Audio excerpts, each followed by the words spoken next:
belum lagi makan, kuahnya sudah keluar. Akhirnya menyebabkan kotornya tempat dan keadaan. Makanya kaum muslimin memakai amalan yang tidak pada tempatnya menyebabkan amalan itu banyak yang mubazir dan tumpah, sehingga tidak menjadi gizi bagi yang melakukan dan memakannya. Oleh itu kaum muslimin dan muslimat dirahmati Allah, tidak jarang kita dengar daripada as-salafus salih, dan kita saksikan dari sikap-sikap mereka terhadap amalan-amalan yang merupakan santapan bagi jiwa dan rahani yang dipakai bukan pada tempatnya. Semisal Nabi alaihi salatu wassalam bila terbit fajar dan azan subuh,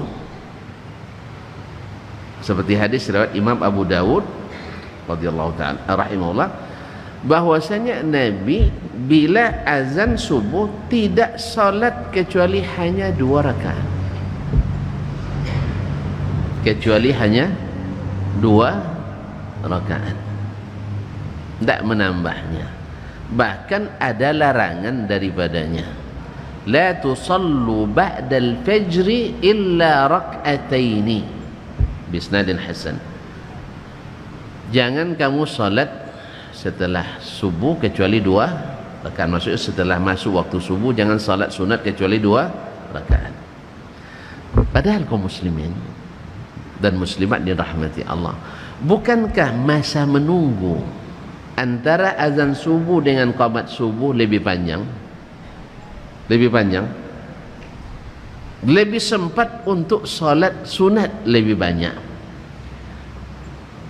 Padahal antara azan dan qamat salat zuhur misalnya, antara azan salat asar dan qamat salat asar, kita bebas untuk salat sunat mutlak berapapun kita bisa.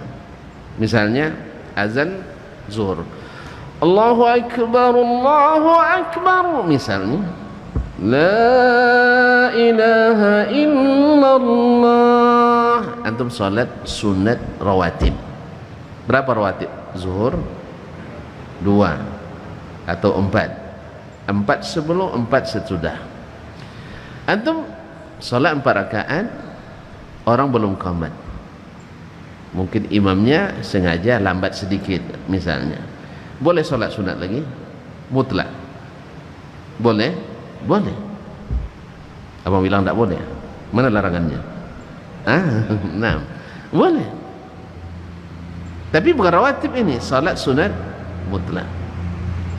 Jelas? Nah, kemudian setelah salat zuhur selesai sunat rawatib, abang nak salat sunat mutlak, boleh apa tidak? Boleh. Abang tahu makna salat mutlak itu? Tahu? Dia tidak dirutinkan dalam waktu tertentu, kapan saja boleh didirikan. Tapi kalau sudah jadi dirutin seperti rawatib, tidak boleh lagi bang. Ya bang, itu takutnya tadi itu. Yang kedua, 2 aja lah payah kita laksanakan, bagaimana tambah lagi Ustaz. Makanya dibilang tidak boleh tadi. Ini bagi yang rajin misalnya. Jelas? Nah, lalu apa yang kita lakukan?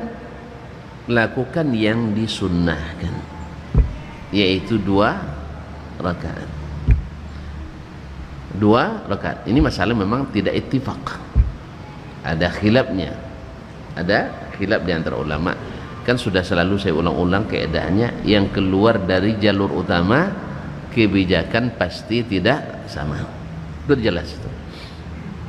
Kan keluar jalur utama kan, Nabi larang, lalu ada yang membolehkan dengan berbagai alasan dan pemaknaan terhadap larangan Nabi SAW.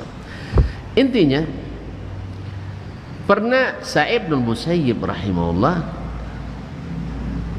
Siapa Sa'id Musayyib? Imamnya ulama tabi'in. Ya, para ulama kita ketika mengidentifikasi para ulama di masa tabi'in, siapa yang paling afdal dan yang paling alim dari seluruh tabi'in. Kan di situ ada Muhammad bin Sirin, ada Uwais Al-Qarni, ada siapa lagi? Sa'id bin Musayyib, Urwah bin Zubair, Hasan Al-Basri dan seterusnya. Banyak orang-orang hebat situ kan. Sampai Hasan Basri itu namanya banyak di Bangkinang. Padahal Hasan Basri awal musikin, tiba Kinang kayu. Iya ya. Ya tiba di Padang kayu aja. Pokoknya yang nama Hasan Basri jangan musikin suaranya. Ya Ustaz ya. Padahal musik Hasan Basri yang asli musikin. Padahalnya imam besar Jami' Al-Basra. Nah, kaum muslimin dan muslimat dirahmati Allah SWT. Dilihat Sa'id bin Musayyib ini adalah yang paling banyak ulama menyebutkannya sebagai ulama tabi'in yang paling utama dan yang paling ulama. Ya, biar kita tahu nilai perkataannya. Dilihatnya seseorang selesai salat sunat subuh, dia sambung terus salat lagi, sambung salat lagi. Dan riwayat lain dikatakan dia salat sunat setelah salat subuh. Tapi riwayat lain mengatakan bahawa dia salat sunat setelah salat sunat subuh, sebelum salat subuh dia tambah salat lagi. Dilihat oleh ulama besar ini. Apa katanya? Ya. Jadi kalau tuan-tuan tidak ditemu kaji orang, jangan marah, jangan sedih. Ya, Nabi aja ditolak dakwahnya. Bukan begitu? Nabi saja ditolak.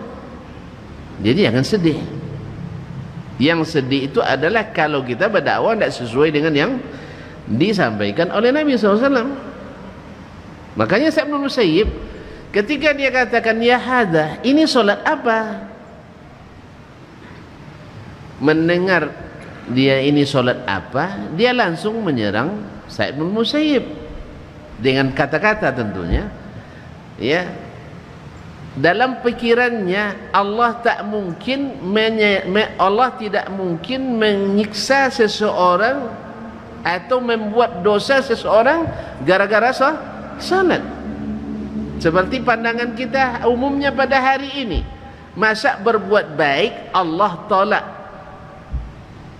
kan begitu Pak? Masa salat ditolak, masa berzikir ditolak, masa berdoa ditolak, masa syukuran ditolak oleh Allah. Ya tidak mungkin ditolak, cuman tempat makannya, piringnya tidak sesuai, makanya banyak yang tumpah. Ma'asyiral kiram dirahmati Allah. Bukan salat masalahnya. Lalu dia bilang, ya Aba Muhammad, ayu'adzibunillahu ala salat. Wahai Abu Muhammad, yaitu gelar atau kunyahnya Imam Sa'id bin Musayyib, yang imamnya para tabi'in.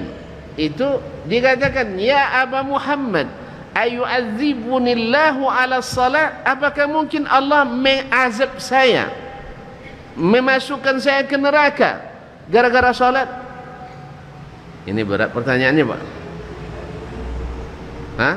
Kan boleh lah. Waang den salat orang masuk neraka nya. Nanti si anun coleh dah sampai masuk neraka nya. Kan gitu bahasa kita. Nah, Sa'id bin Musayyib orangnya alim, berilmu, kemudian juga orangnya hakim, bijaksana. Jadi jawabannya dengan tenang dia katakan, la ya akhi, wahai saudaraku, Allah tidak mungkin menyiksa hambanya gara-gara salat. Mustahil.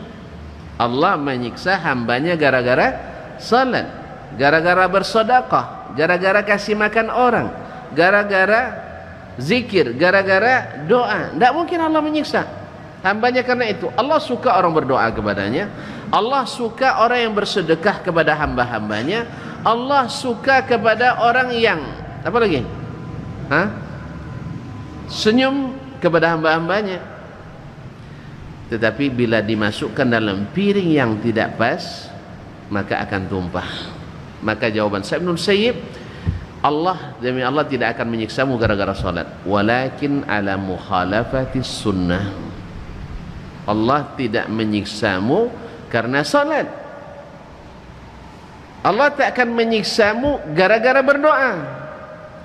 Allah tidak akan menyiksamu gara-gara memuliakan orang berilmu.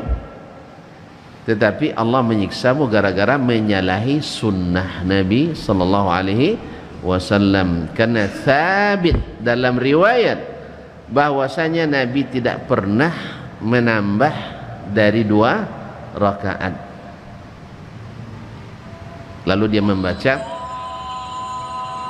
dia membaca ayat wa may yushaqiqir rasul min ba'di ma tabayyana lahul huda wa yattabi' ghayra sabilil mu'minin nuwallihi ma tawalla wa nuslihi jahannam wa sa'at masira. Siapa yang membantah Rasul setelah jelas baginya al-huda, petunjuk, nuwallihi ma tawalla, kami palingkan dia ke tempat dia berpaling, wa nuslihi jahannam, dan kami cuburkan dia ke dalam neraka jahannam. Nauzubillah, thumma nauzubillah, thumma nauzubillah, wa sa'at masirah, dan itu seburuk-buruk tempat kembali. Antara dalil dengan kasus sama, karena hudah petunjuk Nabi jelas bahwa tidak ada solat sunat lain antara solat sunat fajar dengan solat wajibnya. Ini istimbatnya Imam Sa'id bin Musayyib. Ini terlepas dari khilaf di antara ulama, tapi yang jelas ini dalil yang dipakai oleh Sa'id bin Musayyib, wa huwa a'lamut tabi'in, ulama yang paling alim. Bukan karena solat. Kalau antum mau solat juga yang banyak, solat mutlak, pilih waktu yang tidak dilarang oleh Rasulullah sallallahu alaihi wasallam. Jelas?